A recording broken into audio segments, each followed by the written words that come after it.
அன்பு தம்பி தனுஷ் அவர்கள் எழுதி இயக்கி நடிச்சிருக்கிற இட்லி கடைங்கிற படம் பார்த்தேன். தம்பி இளம் தயாரிப்பாளர் ஸ்ரேயாஸ் அவங்க தயாரிச்சிருக்காங்க. இதில் ஏற்கனவே தம்பி கதை திரைக்கதை இதெல்லாம் பண்ணி திருச்சிற்றம்பலம் அதெல்லாம் பார்த்தேன். ரொம்ப சிறப்பாக இருந்தது. நானே எடுத்து தம்பியை பாராட்டினேன். இப்போ இந்த படம் இது எப்படின்னா, இப்போ நான் என்ன நினைப்பேன்னா, தம்பி இருக்கிற உயரத்துக்கு இப்படி ஒரு தன்னுடைய கிராமம் தேடி போய் தன்னுடைய வேர் தேடி போய் இப்படி ஒரு வாழ்வியலை பதிவு செய்யணுங்கிறதே பெரிய பாராட்டுக்குரியது. நம்ம வாழ்வதற்கு பணம் தேவைப்படுது, வாழ்க்கைக்கு பணம் தேவைப்படுது. ஆனால் பணமே வாழ்க்கை இல்லை. ஏன்னா கடைசி மரமும் வெட்டப்பட்ட பிறகு, கடைசி மீனும் பிடிபட்ட பிறகு அப்போதான் தெரியும் மனிதனுக்கு பணத்தை சாப்பிட முடியாதுன்னு ஒரு கவிதை இருக்குது. அது மாதிரி எல்லாருக்குமே பொருள் ஈட்டணும், பெரிய மேம்பட்டு வாழ்வு அப்படிங்கிறத கார் வச்சுக்கிறது, பெரிய மாளிகை வச்சுக்கிறது, அப்படி வாழ்கிறதான் வாழ்க்கைன்னு நினைக்கிறோம். அதனாலே நம்ம நிறைய பேர் நம்முடைய தாய் கிராமங்களை விட்டு நகர்ப்புறங்களை நோக்கி நகர்றோம். அங்கே தான் வேலை வாய்ப்பு இருக்குது, அங்கே தான் கல்வி இருக்குது, அங்கே தான் மருத்துவம் இருக்குது. அதனால் என்ன வருதுன்னா, கிராமங்கள் காலியாகி நகரங்கள் பிதுங்கி வழியுது. இங்கே இருக்கிற நிர்வாக முறை என்னென்னா, ஸ்மார்ட் சிட்டி இருக்குது, ஸ்மார்ட் வில்லேஜ் கிடையாது.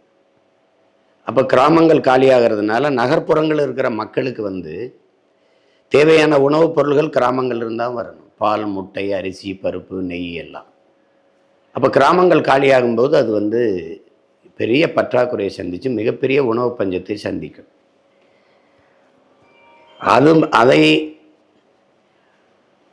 வலியுறுத்துவதற்கு அவரவர் வாழ்விடம். மரம் எவ்வளவு உயரமாக வளர்ந்தாலும் வேருக்கு நன்றி செலுத்துவதற்காக அதை என்ன செய்யும்? பூக்களை அதன் வேரில் கொட்டி அதுக்கு நன்றி செலுத்தும். அது மாதிரி நம்ம எவ்வளவு தூரம் போனாலும் நம்முடைய பிறந்த மண், நம்மளுடைய தாய் கிராமத்தை மறப்பது என்பது ரொம்ப கொடுமையானது. வெளிநாட்டில் போய் நம்ம இருப்போம், நிறைய சம்பாதிப்போம், மாதம் 5 லட்சம் கூட சம்பாதிப்போம். ஆனால் அங்கே நம்ம ஏரி இருக்காது, குளம் இருக்காது, கோயில் இருக்காது, திருவிழா இருக்காது, பாட்டி இருக்க மாட்டாங்க, தாத்தா இருக்க மாட்டாங்க, நம்ம சொந்தங்கள் யாரும் இருக்க மாட்டாங்க. அப்போ அந்த மாதிரி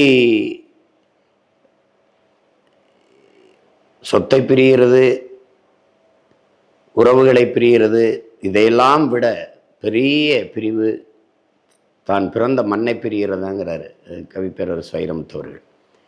அது மாதிரி மண்ணை பிரிந்து, தாய் மண்ணை பிரிந்து, பிறந்த மண்ணை பிரிந்து வெகு தூரம் போய் என்ன பொருள் ஈட்டினாலும் அந்த வாழ்க்கையில் மகிழ்ச்சி இல்லைங்கிறத வலியுறுத்துகிற ஒரு படம்.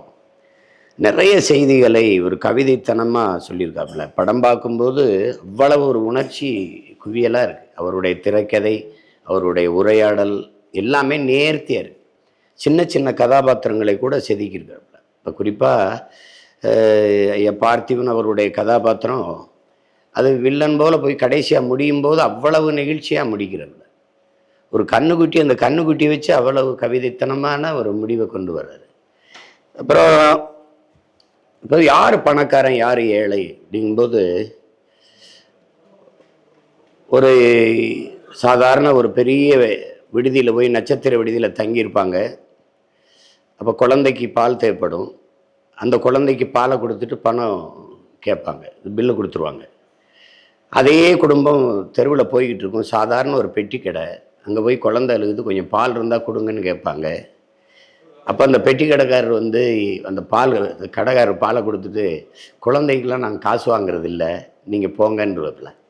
இப்போ இதில் யார் பணக்காரங்கிறத ஒப்பிட்டு சொல்லுவாங்க. அது மாதிரி இதில் சாதாரண ஒரு இட்லி கடை, படிக்கிற பையன்கிட்ட காசு வாங்குறது இல்லை அப்படிங்கிறது ஒரு சின்ன நிகழ்வு முன்னாடி நடந்துருது. ஆனால் அதை கொண்டு முடிக்கும்போது படிக்கிற பையன்கிட்ட காசு வாங்குறது இல்லைன்னு இன்னொரு இடத்துல அந்த காட்சியை பின்னிகழ்வில் எடுத்துக்காட்டி முடிக்கும்போது அவ்வளவு நேர்த்தியான திரைக்கதை நகர்வை நம்மளால் உணர முடியுது.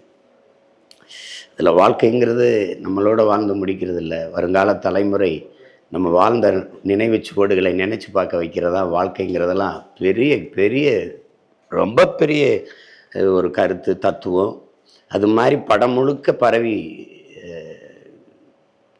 நல்ல செய்திகள் விதைக்கப்பட்டிருக்கு.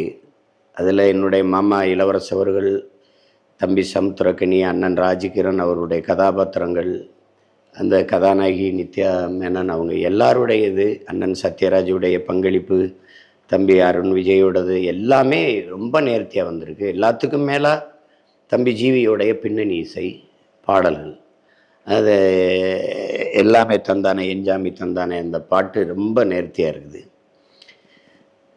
அவர் பின்னணி இசையில் வந்து சிறப்பாக செய்வாருங்கிறதுக்கு அசுரன் படமே சான்று. அதில் இந்த படம் அதுக்கப்புறம் அவர் ரொம்ப சிறப்பாக செஞ்சுருக்காப்புல. பாடல்கள் யார் வேணாலும் கொடுத்துடலாம்.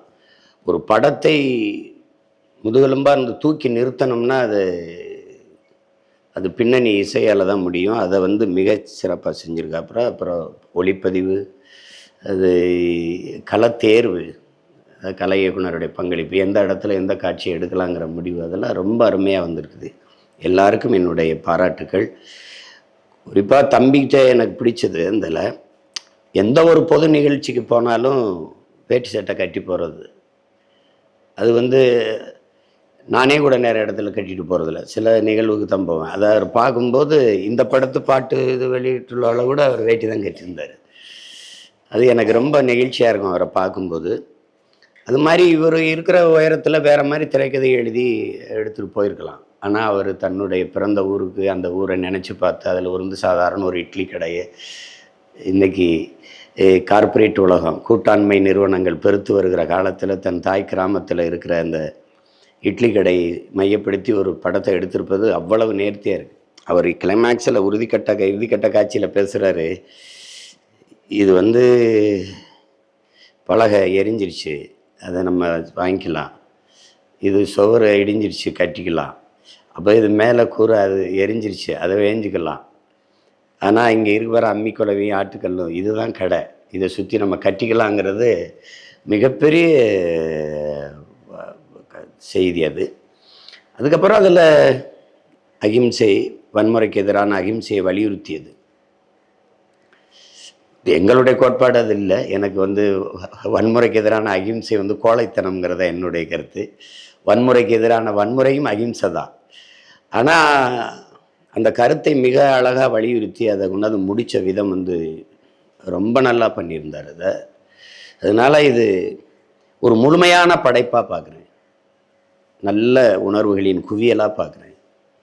இது இந்த இளம் வயதில் தம்பிக்கு இவ்வளவு முதிர்ந்த ஒரு படைப்பாற்றல் இருப்பது பெருமைக்குரியது. அவர் பாடல் அவரே எழுதுவார், அவரே பாடுவார், அது கதை திரைக்கதை வசனம் அவரே எழுதிக்குவார், நடிப்பார், இயக்குவாருங்கிறது ஒரு பன்முக ஆற்றல். அது இந்த வயசில் அவர் தன்னை இப்படி உருவாக்கிக்கிட்டாருங்கிறதுல நமக்கு ரொம்ப பெருமை.